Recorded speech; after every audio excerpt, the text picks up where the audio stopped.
ठीक है ना।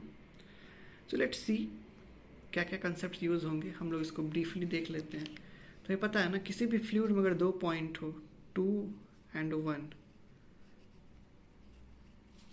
वर्टिकली ये दोनों point, these are 2 vertical points, तो हमें पता है पॉइंट 2 पे प्रेशर ज़्यादा होगी, पॉइंट 1 पे प्रेशर कम होगी। 2 पे 1 से कितना प्रेशर ज़्यादा होगा, rho g h, means P2 minus P1 equals to rho g h. आप याद रखना, किसी भी फ्लूइड में जब आप ऊपर की तरफ जाओगे तो प्रेशर बढ़ते जाएगी, सरफेस की तरफ प्रेशर बढ़ते जाएगी, और सरफेस पे प्रेशर मैक्सिमम होगी। ओके। दूसरा है कि अगर मान लेते हैं कोई फ्लूइड ए एक्सेलरेशन से मूव कर रहा है, ए एक्सेलरेशन से मूव कर रहा है, तो उस समय क्या होगा, एक्सेलरेशन के अपोजिट डायरेक्शन में फ्लूइड में हॉरिजेंटली प्रेशर बढ़ेगा। मतलब अगर ये पॉइंट 2 है, ये पॉइंट 1 है, तो अब देखो हम एक्सेलरेशन के उल्टे डायरेक्शन में जा रहे हैं, तो 1 पे ज़्यादा प्रेशर होगा, 2 पे प्रेशर कम होगा, और इस ज़्यादा प्रेशर के कारण इस साइड हाइट बढ़ जाएगी फ्लूइड की। आपने ऐसा देखा होगा, अगर आप तेज़ी से किसी बॉल में पानी लेके भागो तो आप देखोगे आप जिस डायरेक्शन में भाग रहे हो उसके जस्ट उल्टे डायरेक्शन में पानी की हाइट बढ़ जाती, तो वही हुआ है। And this is the extra height, this is what, extra height. Then what is relation between P2 and P1? P1 is P2 plus rho g a, या P1 minus P2 is rho g ए। अब देखो basically इस question में है क्या कि एक veg है, उस वेज पे इस तरह से एक लिक्विड वाटर कंटेनर रखा हुआ है, okay, and this wedge is moving with acceleration a. अब अगर हम ध्यान से देखें तो इस वेज के पास 2 एक्सेलरेशन, एक इस ए का कंपोनेंट इस डायरेक्शन में और ए का कंपोनेंट इस डायरेक्शन में, ओके। तो इस डायरेक्शन में ए का कंपोनेंट क्या होगा, a cos 45, a cos 45 a by root 2, इस डायरेक्शन में a sine 45 a by root 2। तो बेसिकली अगर ये क्वेश्चन देखें तो बड़ा सिंपल सा क्वेश्चन है, जिसमें एक फ्लूइड है, ठीक है, उसके 2 एक्सेलरेशन है, एक हॉरिजेंटल डायरेक्शन में ए बाई रूट 2, एक वर्टिकल डायरेक्शन में ए बाई रूट 2, ठीक है। बस यही कॉन्सेप्ट है, अब इसको आप आराम से सॉल्व कर सकते हो।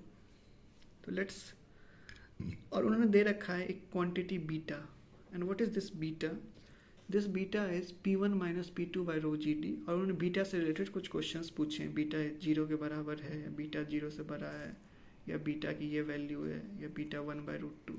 लेट्स सी, देखो बीटा में क्या लाइक कर रहा है, P1 माइनस P2, तो बेसिकली P1 माइनस P2 की वैल्यू चाहिए, सिंपल। तो अब देखो हम कैसे सॉल्व करेंगे। ये पॉइंट 1 है, ये पॉइंट 2 है, दे रखा, हम एक 3 ले लेंगे पॉइंट, जिसका कि 2 और 3 का सेम हॉरिजेंटल हाइट है। तो बताओ P1 और P3 में ज़्यादा प्रेशर किसका होगा, ऑब्वियसली P1 का। मैंने बताया था फ्लूइड में आप जितना नीचे आओगे प्रेशर बढ़ेगा। And what is relation between P1 and P3? तो P1 minus P3 is rho g effective into h, और यहाँ एच कितना है, D, ध्यान देना। ये डिस्टेंस D है तो ये भी D है। अब ये एंगल 45 डिग्री है तो ये भी वैल्यू क्या हो जाएगी, ओके। तो what will be P1 minus P3, rho into g effective into d. अब देखो जी इफेक्टिव क्यों आया, क्योंकि आप इस क्वेश्चन को इस तरह ट्रीट कर सकते हो कि एक फ्लूइड है जो कि a बाय रूट 2 से नीचे की ओर जा रहा है, तो इसमें प्रेशर कैसे वेरी करेगा बताओ। P1 minus P2 equals to rho g effective into n. What will be g effective, g effective will be g minus a by root 2। अच्छा, अगर ये लेफ्ट या जो भी ये फ्लूइड ऊपर की तरफ जा रही होती तो g plus a by root 2। I hope you got it. फिर है देखो P2 और P3 में रिलेशन, अगर हम P2 और P3 को देखें तो कुछ ऐसा सिनेरियो बनेगा, A से आगे जा रही है, ठीक है, and what is this A by root 2, so it will become P2 minus P3 is rho g A by root 2, ठीक है ना, क्योंकि P2 पे प्रेशर ज़्यादा है, P3 पे प्रेशर कम है, और ये इस पॉइंट की एक्सेलरेशन, इधर एक्सेलरेशन A बाय रूट 2 है, so it becomes PG rho g A by root 2। अब इन दोनों इक्वेशन को आप सब्सट्रैक्ट कर दो तो आपको आएगा rho g d minus 2 rho a d by root 2।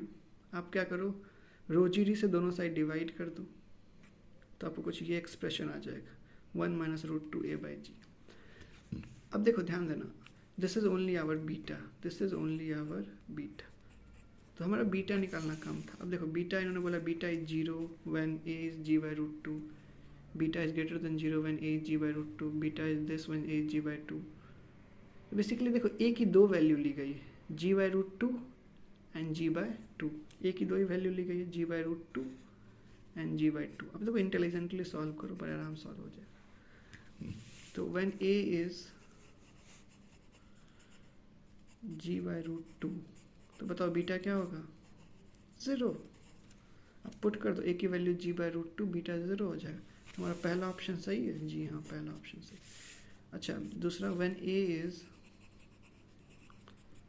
Ji by 2 करो तो बीटा क्या आएगा, check it will become 1 minus root 2, ए के जगह पे हम क्या लिखेंगे, जी बाई 2, तो ए के जगह पे हम जी बाई 2 लिखेंगे, जी बाई 2, तो basically it becomes 1 minus 1 by root 2, तो basically root 2 minus 1 by root 2।